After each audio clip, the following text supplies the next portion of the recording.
May gabi sa atong tanan,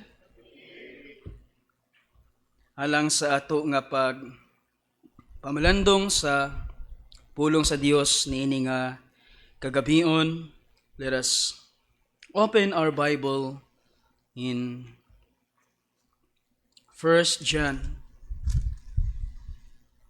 First John chapter 2,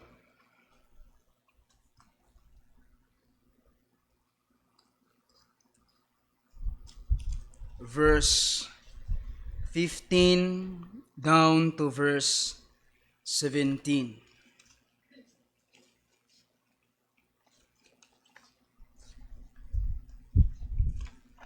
First John chapter 2,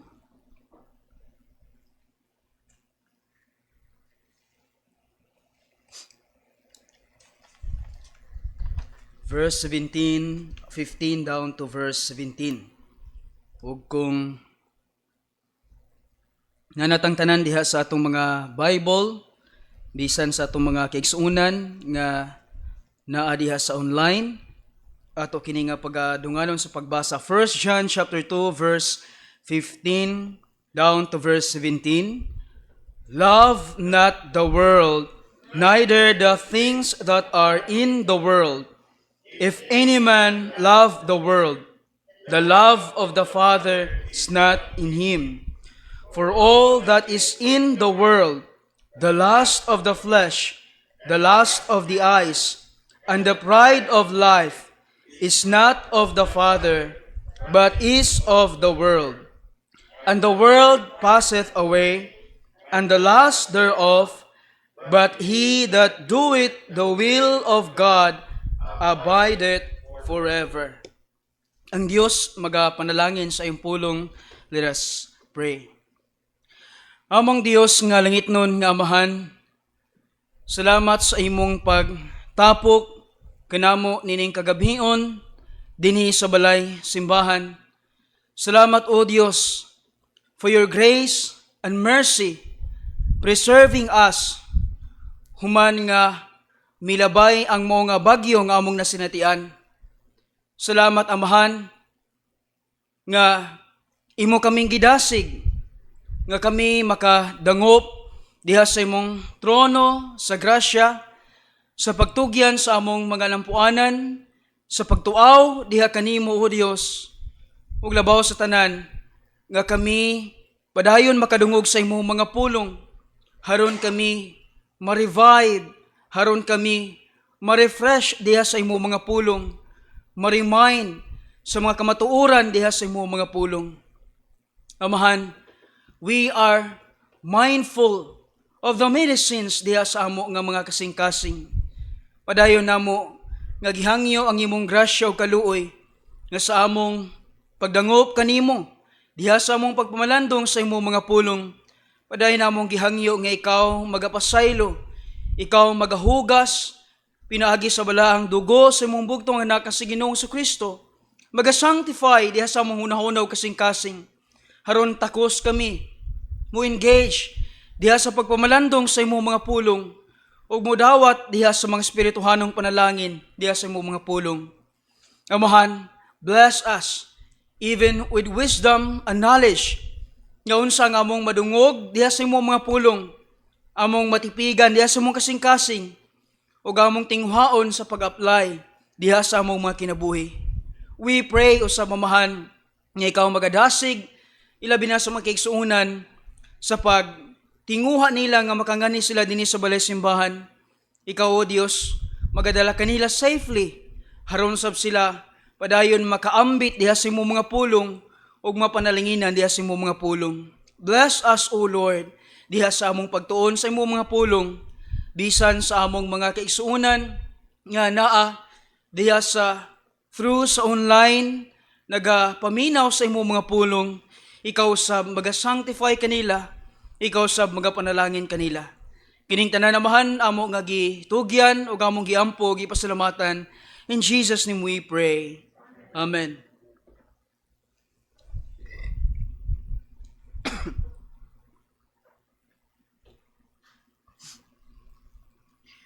Ang pulong sa Ginoo nagmando ngani kanato nga atong higugmaon ang Dios sa tibuok natong pagkatawo ug sa tanang aspeto sa atong mga kinabuhi.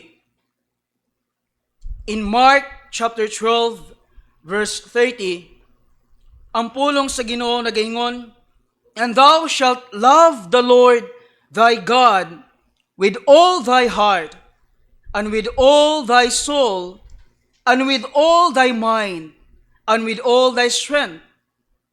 This is the first commandment."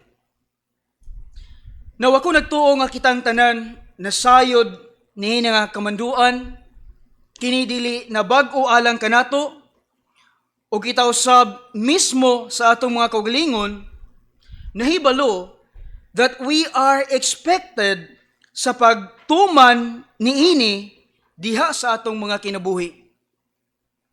Apan, as we examine sa atong mga kasing-kasing, niini nga kagabhion, mga igsuon, how many times nga kita napakya sa pagbuhat niini, nga kita napakya sa pagtuman niini. How many times nga kini wala nato hatagi og bili o importansya diha sa atong mga kinabuhi. Nga imbis atong higugmaon ang Dios og atong ibutang ang atong affection diha kaniya, ato hinong gihigugma ang kalibutan. Ato hinong gibutang ang atong affection diha sa mga butang nga iya sa kalibutan. Now si Apostle John,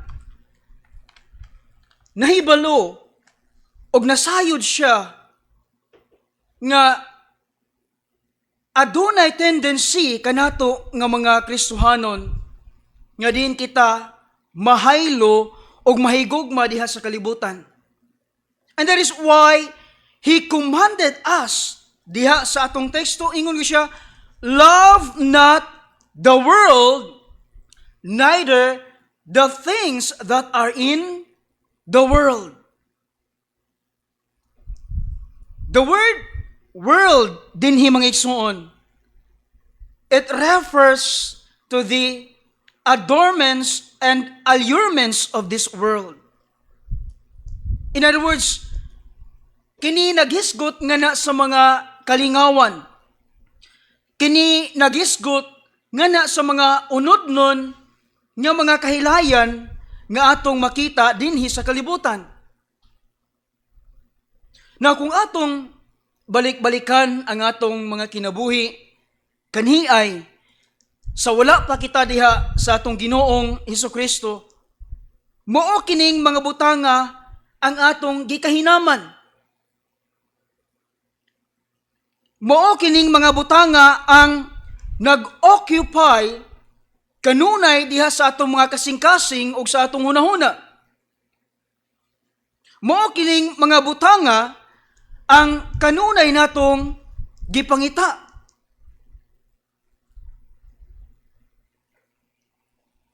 Apan karon nga anaa na kita diha kang Ginoong Hesukristo, mga igsuon, dili na kini angay nga makita diha sa atong mga kinabuhi. Ni mubalik ang atong affection alang niining mga butanga. Muka na nga mingon gyud sa Apostle John diha, "Love not the world, neither the things that are in the world." He commanded us not to love the world, its pleasures and lust nga ato makita diri sa kalibutan, and those things that give delight to our eyes with sensual pleasure. Even gani mga igsuon ngadto sa mga butang nga atong naangkon, atong na-acquire, atong nabatunan diha sa atong mga kinabuhi. Ingon siya diha, "Love not the world, neither the things that are in the world." Dili lang ang mga kahilayan, dili lang ang mga kailibgon nga atong makita diri sa kalibutan, even the things that we possess. Now, sayri mga igsuon, samtang gipanalanginan kita sa Dios nga makabaton kita og mga materyanhon nga mga kabtangan nga ato magamit sa atong pagkinabuhi dinhi sa kalibutan, apan bantayi pag-ayo ang imong kasing-kasing nga dili ka mahigugma o mahaylo ang imong kasing-kasing sa paghigugma niining mga butanga. Kay posible kayo mga igsuon nga wala natuod ka nahigugma nga sa kahilayan, nga sa kailibgon, dinhi niining kalibutana, apan ang imong kasing-kasing nahaylo sa gihapon nga mahigugma sa mga butang nga imong nabatunan. No kanato nga mga Kristohanon, we are not exempted ni ana nga kamatuoran. Mo kana nga matag karon og unya atong lantawon ang atong kasing-kasing, what is it nga nag-occupy nga atong gihatagan og bili og importansya diha sa atong kinabuhi nga mas gihigugma pa kanato kaysa nganha sa atong Dios.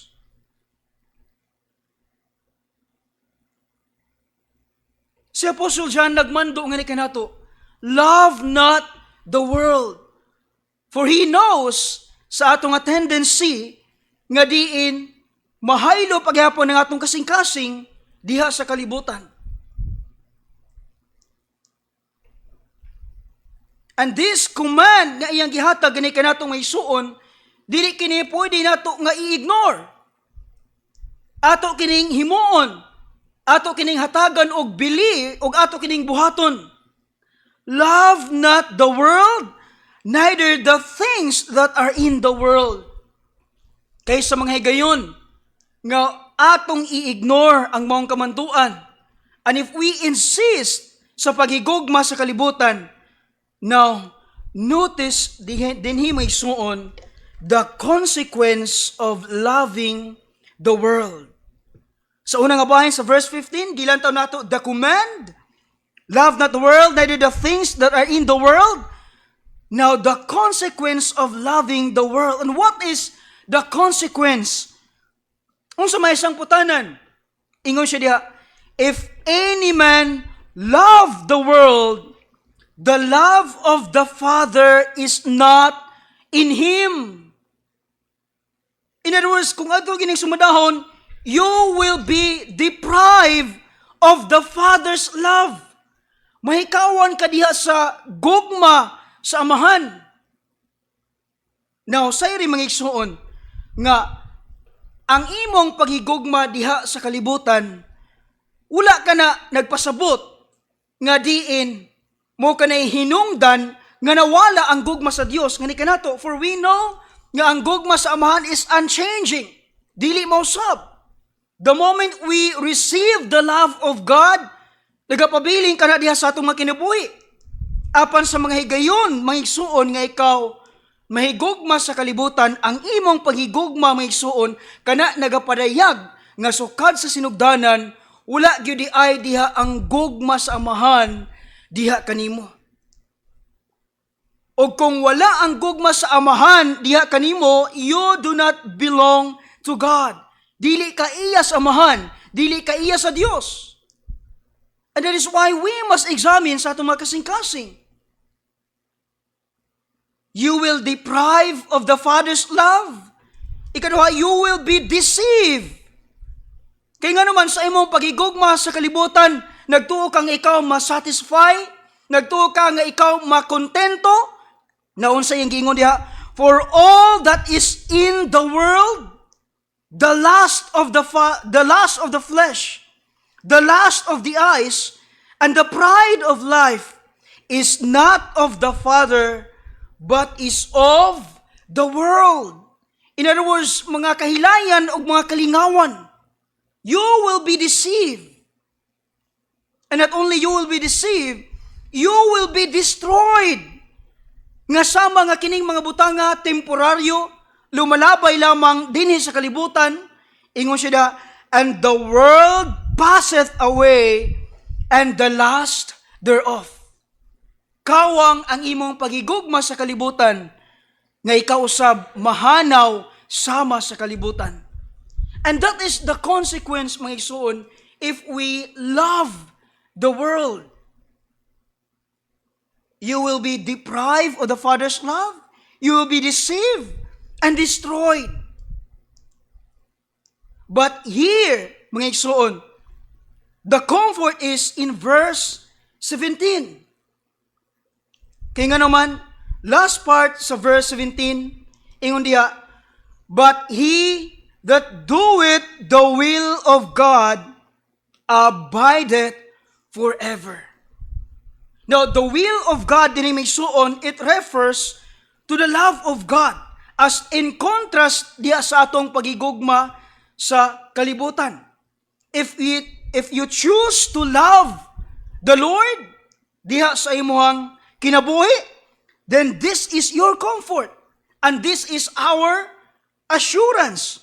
Ingon siya diha, but he that doeth the will of God abideth forever. Magpabilin ka uban sa gugma sa Dios. Mo kana nga magkinunsa man ang panghitabo diri sa kalibutan, ang dagan sa atong palibot, if you love the Lord, ingon siya, he that doeth the will of God abideth forever. Mga igsoon, while we live in this world, and as we continue to walk and serve the Lord, let us be careful not to love the world. Gani may igsoon, angay kita nga magbaton og resolve diha sa atong mga kasing-kasing to stop loving the world, but instead start loving God. Let us pray.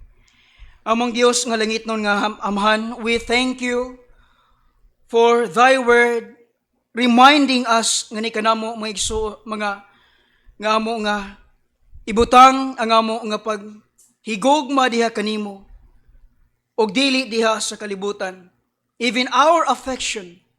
O Lord, salamat sa imong mga punong, salamat sa imong pagpahinumdom nga ni kanamo. Help us, O Lord, to continue to examine diha sa mong mga kasing-kasing, what is it nga nag-occupy o among gihatagan og bili og importansya diha sa among makinabuhi. Help us, O Lord, nga mutubo ang among paghigugma diha kanimo. Help us, O Lord, nga among matuman ang imong mga pulong, ang imong kamanduan, nga among higugmaon ikaw sa among tibuok nga pagkatawo. Ining tanan amahan na among gitugyan o among gipasalamatan. In Jesus' name we pray. Amen.